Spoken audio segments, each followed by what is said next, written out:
Hello YouTube, welcome to my first video about the Seoul GTX. The first thing I'll cover is that GTX stands for Great Train Express. It's an interesting acronym. So basically I'm going to be going over the whole rail network of the Seoul GTX in this video, and I'm going to give you some insight into how it's planned and some of the technical aspects of it. So I hope you're interested in this, so sit tight. So this is an overview of the city of Seoul. It's a pretty big city, one of the biggest in the world. In this photo, in this aerial photo, there's probably about 25 million people.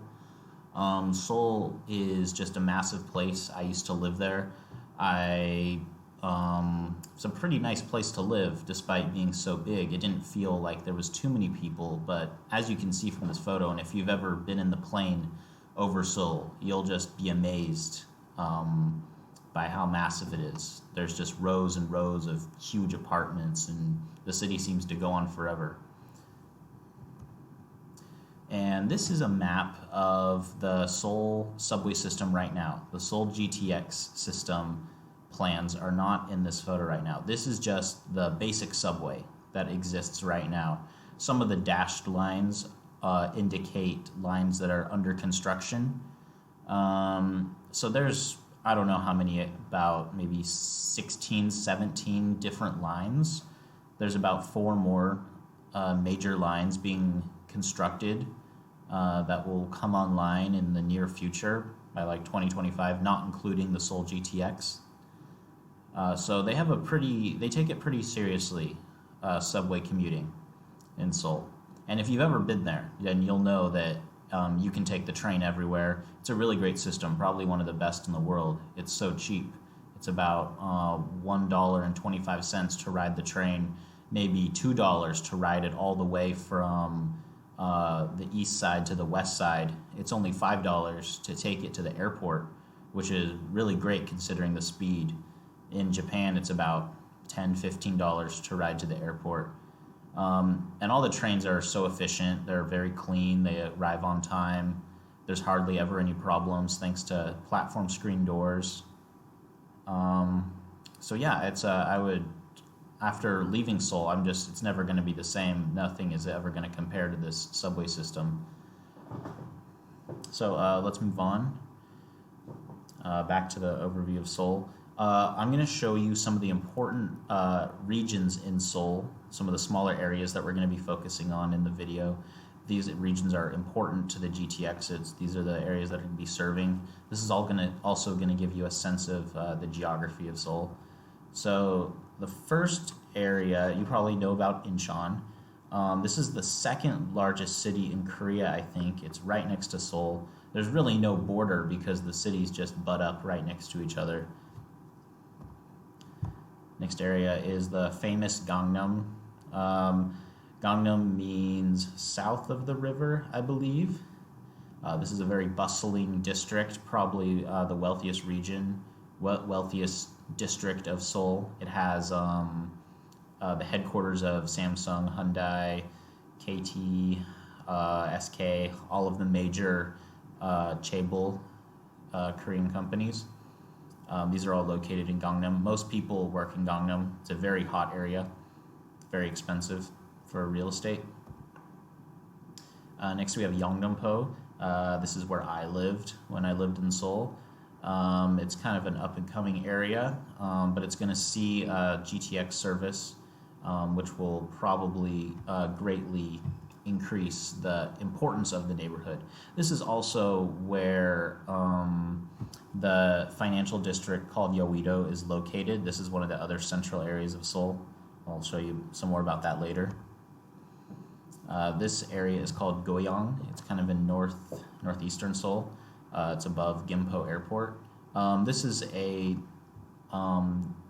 fast developing area. There's many new apartments being built here. There's one of 2 IKEAs in Seoul here. There's a lot of huge malls. And yeah, like I said, just so many apartments being built. This area is called Uijeongbu.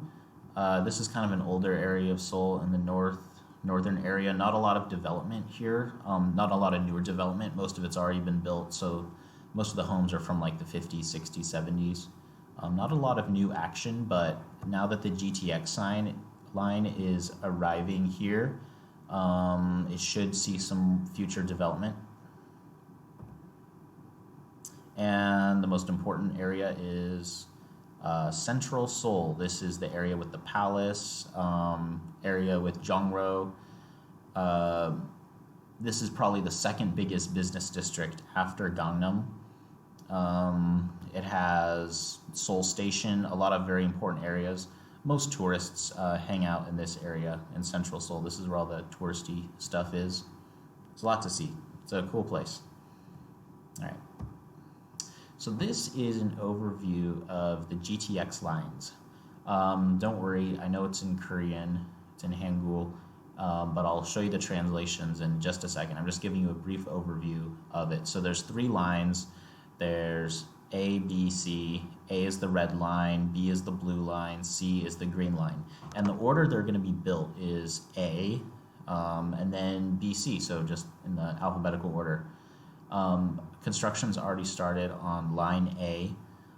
Some of it has already been built and has already been being utilized. I think the section from Suso to Dongtan is already in operation and is being used by high-speed trains to Busan. So here is the translation.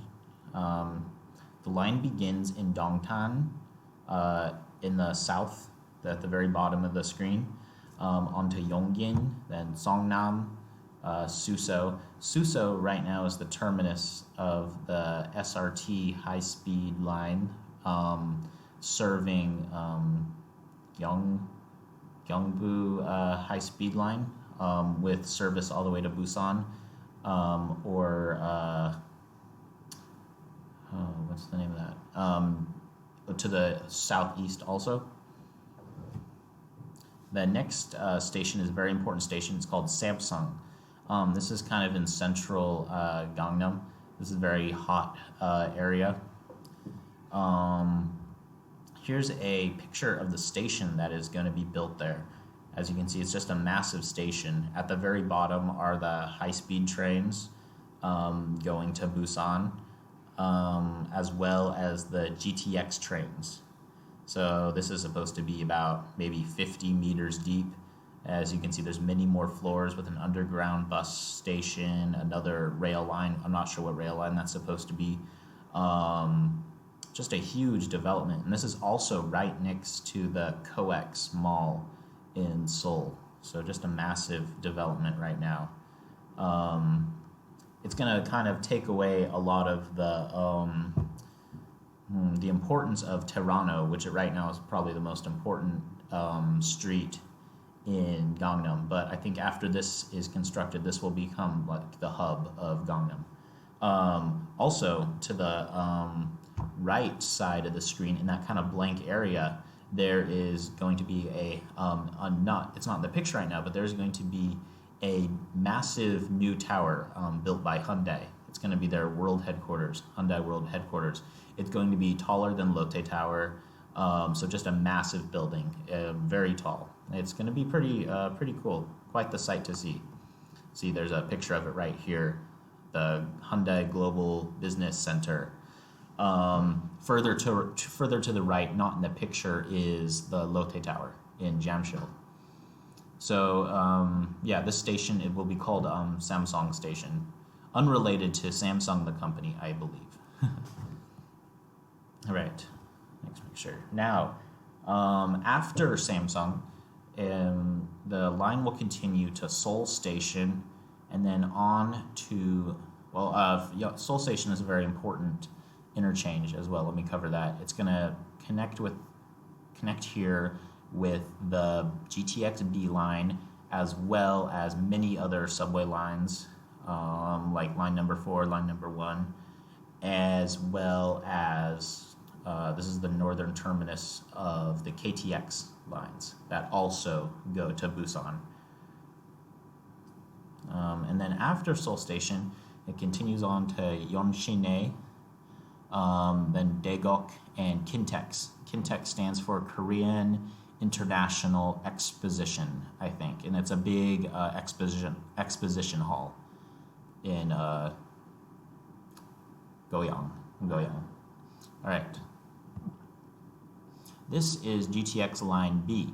So first, the line will start in Songdo. Now, Songdo is a newly built city. This used to be a marsh about 20 years ago, and they filled it in with dirt, and they built this huge brand new city here.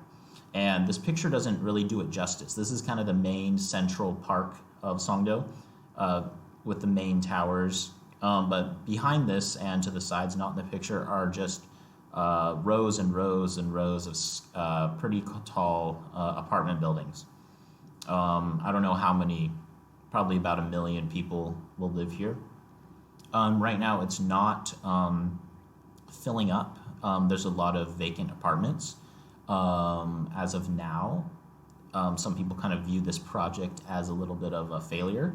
But after the GTX line connects here, I'm sure the prices will skyrocket and the developments will fill up.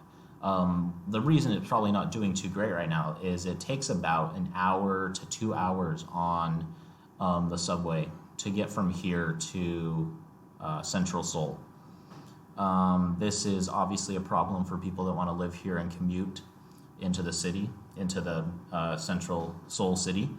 But after the GTX line gets built, probably take about half an hour to reach Seoul Station on this line. So after Songdo, the line goes to Incheon City Hall, Upyong, Dangrae, Shindorim, Yeouido. Yeouido is one of the central business districts of Seoul. Here's a picture of what it looks like right now, actually. I couldn't find a good current picture of it, but here it is. There's some very tall towers there, and there's even more planned. This is a central business area. It has the Korean Stock Exchange. It's a nice place. I used to live near here, and I'd go to the park. So this is one of the. So I'm glad that someday this is going to be connected by the Seoul GTX. After Yeouido, it goes on to Seoul Station, where it will interchange with Line A of GTX onto Cheongnyanggi and Mangu. Cheongnyanggi is also important interchange after GTX line B and C are built, not including B and C. There's about 3 or 4 other lines connecting here, so it's a very very hub-like station. Surprisingly, there's not many huge apartments around it. It's kind of not that hot of an area right now, not compared to Gangnam or Yeouido or even the areas around Seoul Station. But maybe after the GTX lines reach here, it will start to be developed more. After Cheongnyanggi, the line goes on to Kwangwon University, then Changgung, and then not pictured in here, these 2 stations are out of the screen, are Uijeongbu and Dokjeong. And these 2 areas, like I said before, are relatively undeveloped. They're maybe lower income areas, but after the GTX reaches here, these places will be a lot more desirable, I believe. Now, what's very important right now, as I showed you before, Seoul has just a massive sprawling subway system, and you can reach anywhere on the subway. You don't have to own a car. A car is not necessary at all. Between riding the subway and the bus, you can reach anywhere in Seoul. But the problem is it just takes a long time. Even though the buses come every 10 minutes and the subway comes every 5 minutes, it still takes a very long time. Alone, from Yeouido to Gangnam, it takes about maybe 30 minutes or more. That's if you can ride the express train, the only express train they have right now, but it's always just packed. Other places, maybe like from the bottom of the screen,